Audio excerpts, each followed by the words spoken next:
Pada topik yang kelima ini kita bicara mengenai interview suspek. Jadi dalam interview suspek ini kita melakukan suatu proses interview. Interview ini kan kalau kita tahu ada suatu proses tanya jawab, ya. Tanya jawab untuk apa? Untuk mewawancarai atau bisa juga sebagai menggunakan bahasa yang spesifik yaitu melakukan interogasi terhadap terduga pelaku fraud.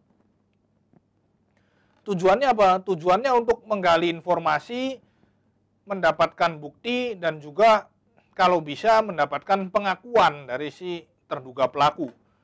Mengapa saya menggunakan kata kalau bisa mendapatkan pengakuan? Karena pada dasarnya kembali lagi kita mesti tahu bahwa mengaku atau tidak mengaku itu adalah haknya dari si terduga pelaku. Auditor maupun penyidik maupun siapapun pada dasarnya tidak mempunyai hak untuk memaksa si pelaku itu mengaku. Justru sebaliknya kita harus membuktikan bahwa terjadinya perbuatan fraud tersebut memang dia yang melakukan, bukannya memaksa yang bersangkutan untuk mengaku. Nah, di sini kita akan mempelajari ada berbagai macam tahapan dari orang yang dilakukan interview.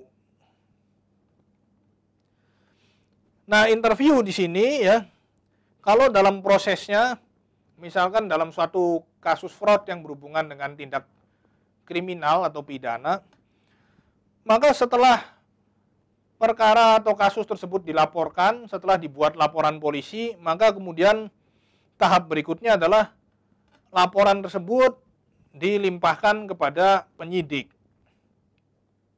penyidik kepolisian. Ya. Nah, kemudian oleh penyidik akan dilakukan pemanggilan atau yang biasanya disebut dengan BAP. Singkatannya adalah berita acara pemeriksaan.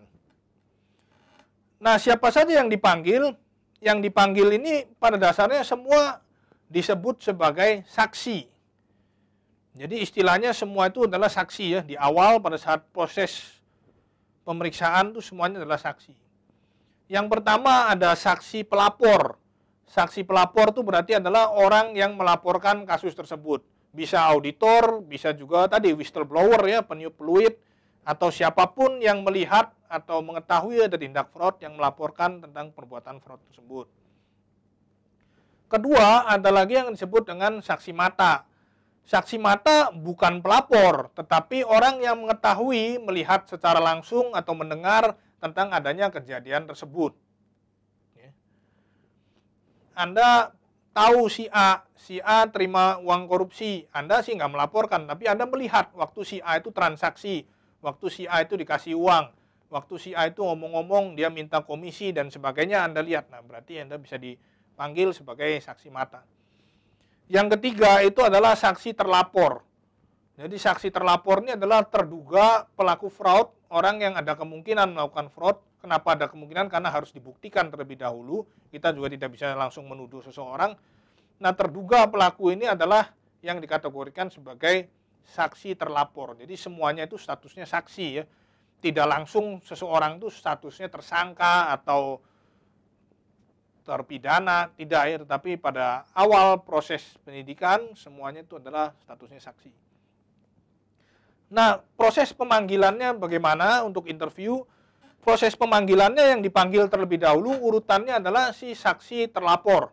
Saksi terlapor, baru saksi mata, dan yang terakhir baru saksi terlapor. Ya. Jadi pelapor itu dipanggil terlebih dahulu. Nah, ada 3 macam atau 3 tipe dari orang yang diinterview. Dalam hari ini sering digunakan istilah interviewee. Interviewee adalah orang yang diinterview. Ada 3 macam, yaitu yang pertama ada yang sifatnya friendly, yang kedua itu netral, dan yang ketiga hostile. Friendly itu berarti orangnya, ya kita tahu friendly seperti teman ya. Enak diajak ngomong, gampang dimintai keterangan, kalau ditanya ya dia jawabnya gampang, jawabnya lugas, tenang, nggak belit-belit. Kalau netral berarti ya netral, dia biasa saja, ditanya ya dia jawab secukupnya, cara dia menjawab dan sebagainya juga boleh dikatakan lebih datar. Tetapi yang hostile ini jadi sifatnya bermusuhan gitu. Jadi seakan-akan dia kalau ditanya pun berbelat-belit, ditanya pun susah, alasannya banyak, mikirnya lama, dan sebagainya. Kalau kita lihat tadi ada 3 macam, yaitu saksi pelapor, saksi mata, dan saksi terlapor, maka kita bisa kelompokkan kalau saksi pelapor, ya, yang pertama, itu kita bisa sebut sebagai interviewee yang sifatnya friendly. Mengapa friendly? Karena dia dipanggil interview atas kemauan dia. Dia yang melapor. Otomatis kalau melapor pasti siap suatu hari dipanggil untuk interview. Maka dia friendly. Biasanya ketika ditanya pun dia akan menjawab dengan lengkap, panjang lebar, tentang situasi kejadian yang dia tahu, tentang kemungkinan si suspek melakukan fraud, dia akan menjawab secara lengkap, lugas, dan juga gampang. Tetapi kita kategorikan yang kedua, saksi mata ini sebagai sesuatu yang netral. Mengapa netral? Karena mungkin dia bukan pelapor. Dia dipanggil interview, karena dia dipanggil interview, dia harus meninggalkan, dia punya pekerjaan, dia punya kesibukan lain, dia harus tinggalkan. Karena memang kalau dipanggil interview, surat panggilannya itu adalah berkekuatan hukum. Artinya orang yang dipanggil harus datang. Baik pelapor, saksi mata maupun terlapor harus datang. Kalau tidak datang ya ada pasalnya, ada pidananya untuk yang tidak datang ketika dipanggil. Maka mungkin jadi dia terpaksa datang, tapi karena dia sadar hukum, dia tahu kewajiban dia, maka dia datang. Maka ketika ditanya pun dia akan menjawab apa yang dia ketahui, ya. Tidak kurang, tidak lebih. Dia akan netral. Ya. Dia ditanya apa, dia akan jawab. Ya. Dia diminta waktunya, dia berikan. Dia sifatnya adalah netral. Tetapi kebalikannya dengan yang ketiga adalah saksi terlapor. Kalau saksi terlapor ini kan boleh dikatakan adalah terduga pelaku fraud. Jadi ketika dipanggil interview, secara psikologis dia ini sudah restan dahulu gitu. Dia sudah jaga jarak, dia sudah pasang kuda-kuda ibaratnya ya. Dia sudah siap untuk melindungi diri dia dulu.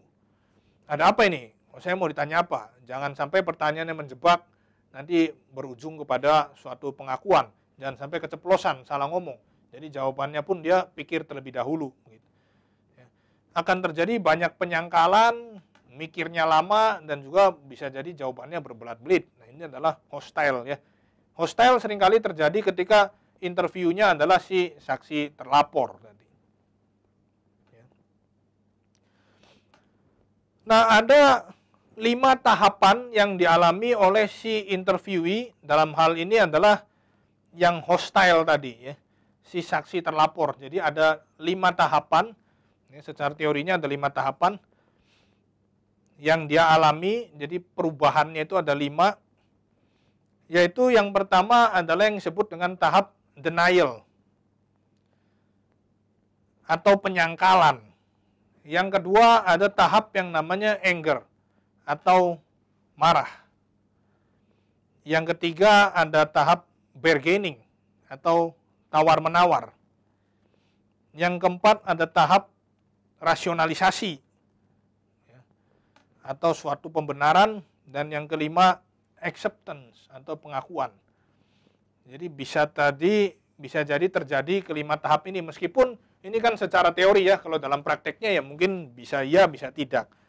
Tadi acceptance di akhir yaitu adalah pengakuan. Si suspek bisa mengaku, bisa juga tidak. Kita nggak bisa maksa dia mengaku juga.